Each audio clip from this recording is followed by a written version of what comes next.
Okay, here I am outside with the saw, about to cut open these two Opal bed thunder eggs. Now, of course, just because they were in the bed does not, the bin does not 100% guarantee that that's what they are. But here we go.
And it fell apart.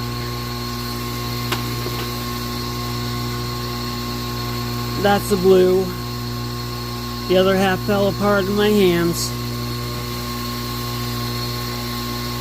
These might be something that would be better if I was able to permeate it with some resin beforehand. Let's see how this one holds up.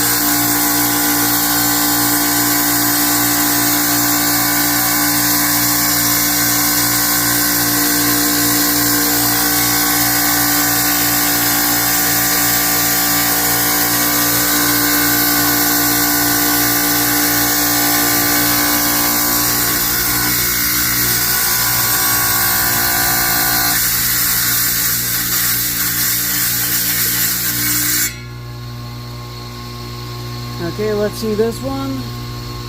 This one was not supposed to be in that bin, but it's still a nice thunder egg, and I'll get to polish that up.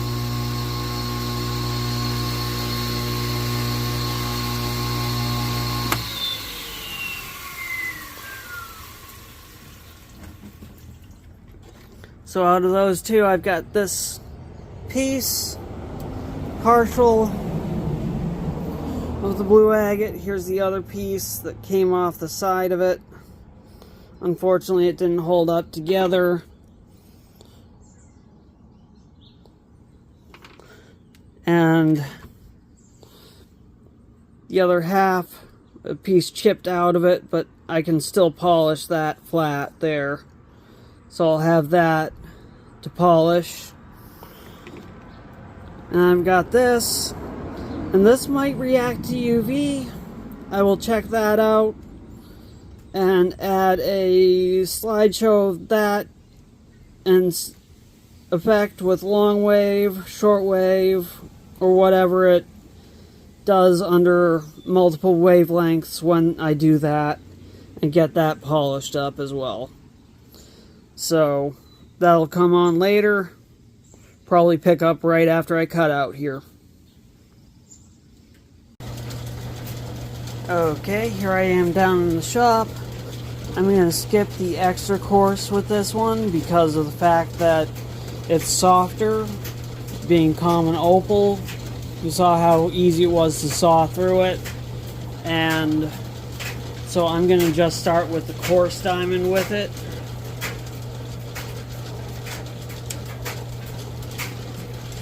And hope it doesn't fall apart.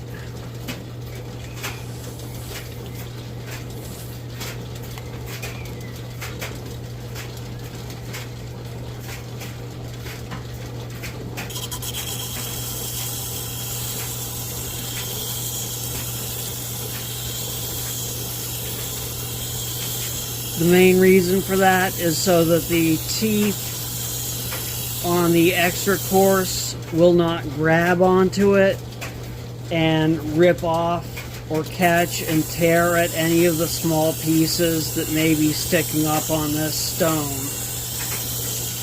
Because I don't want to just end up with a bunch of broken pieces.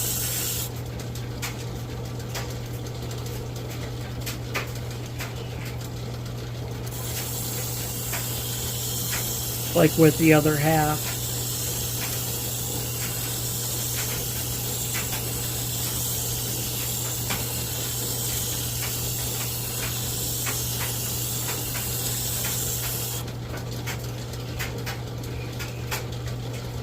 You can see the scratches are coming out of that stone pretty well. Well, if it would focus on it, you would be able to.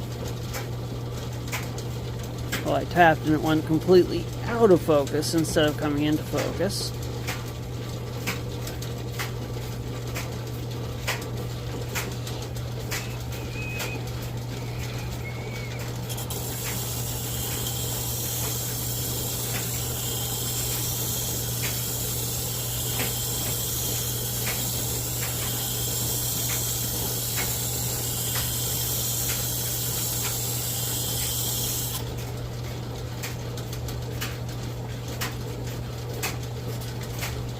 Okay, looks like the scratches from the saw are almost gone.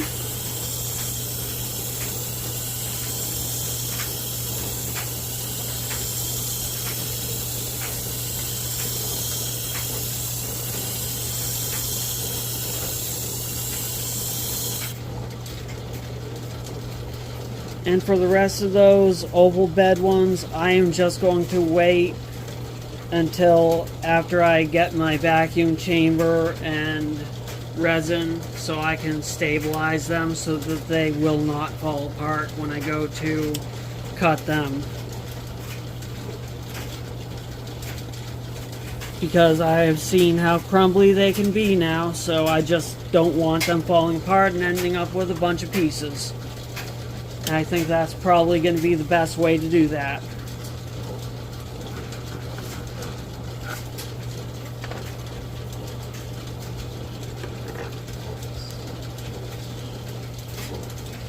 So I'm just going to polish up this one Opal one here on video, and then I'll post pictures of the plain thunder egg done and tag them on at the end of the video.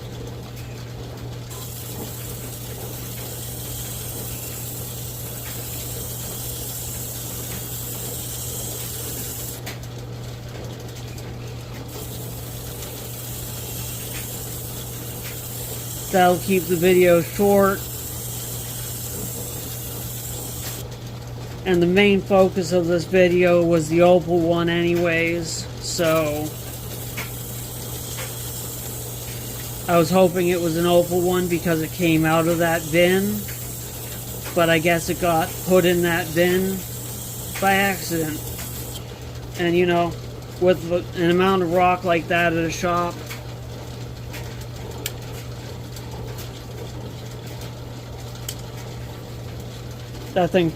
that stuff probably happens all the time.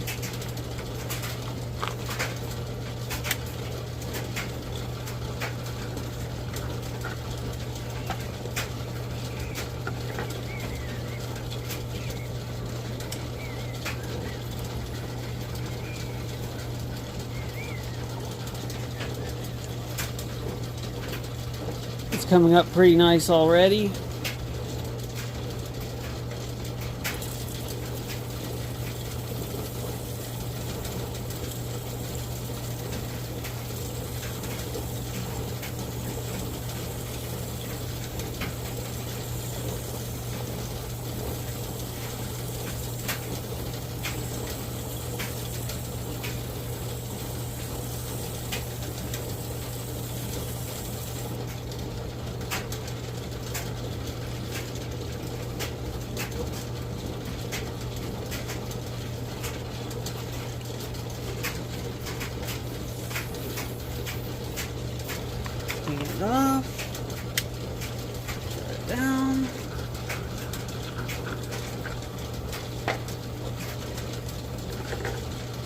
change it out, start it up, let it down, let the stone.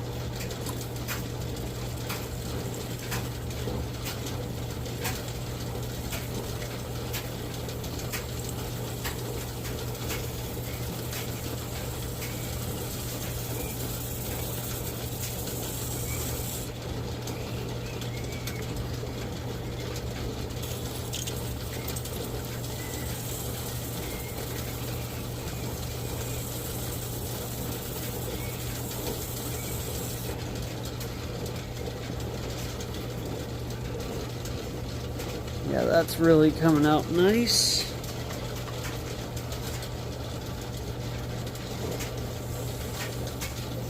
And because it's such a soft stone, it's actually coming up really quick. Pardon the laundry in the background.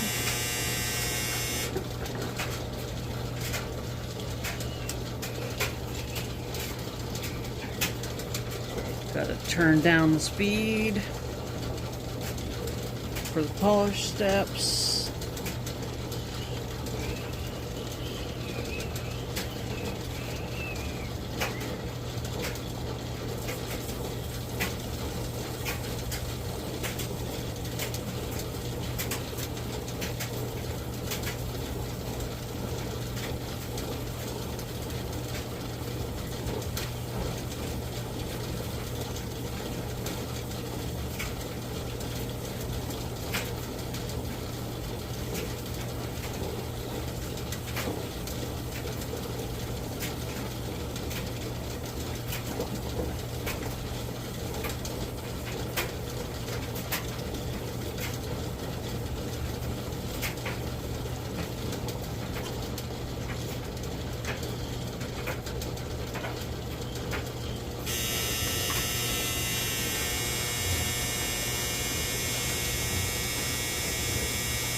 Step 2.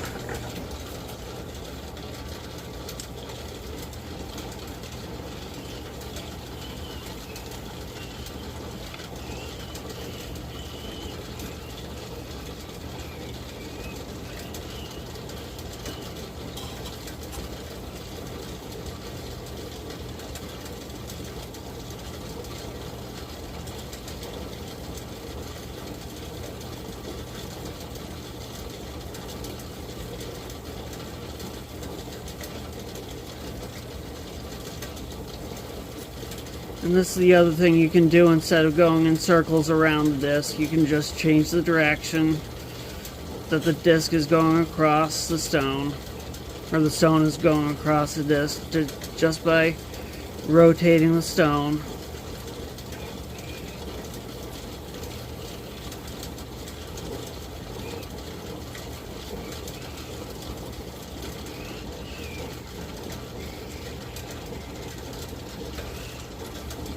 You can see it's almost up to a perfect polish now.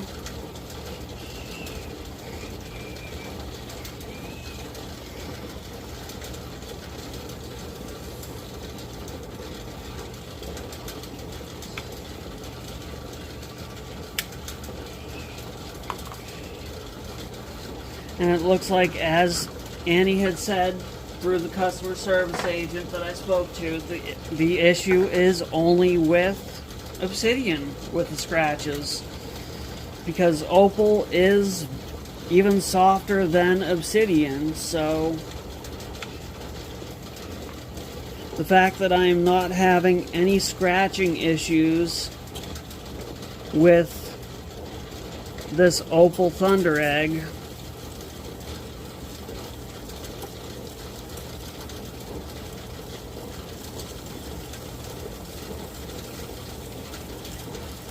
means that it is truly just an issue with obsidian, because it's a glass stone and because of the nature of the stone.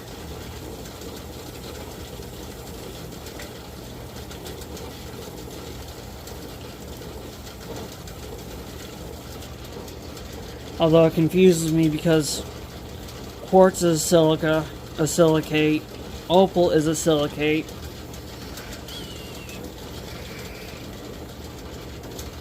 But I guess it's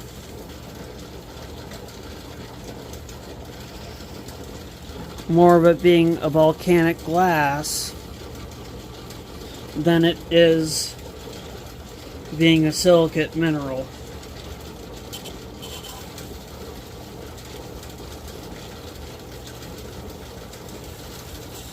Looks like I've still got some high spots on this stone though, so it's not coming up to a really high polish in the center.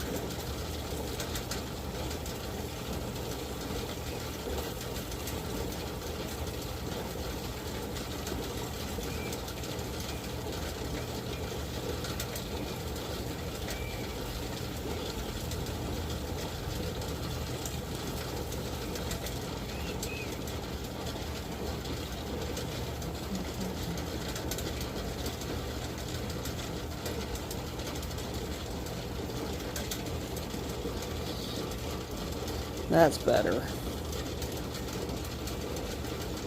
There we go. So there's the opal thunder egg half. You know, I'm missing a small chunk out of there, but that half stayed together after being cut and losing that one little piece. This is kind of a peachish common opal, and the rest of it's the sky blue. And the rest of this is like a rhyolite type of material. But there we go. There's the blue opal thunder egg from the opal beds at Richardson's ranch. I will also shine a UV light on this later on and show a slideshow of UV reactivity through blacklight, longwave, and shortwave later on at the end of this video.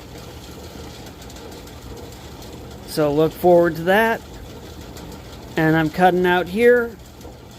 So happy hunting. And next up will be the polished UV reveal reactivity slideshow of all three pieces of thunder egg. These two halves and this one. Happy hunting and rock on.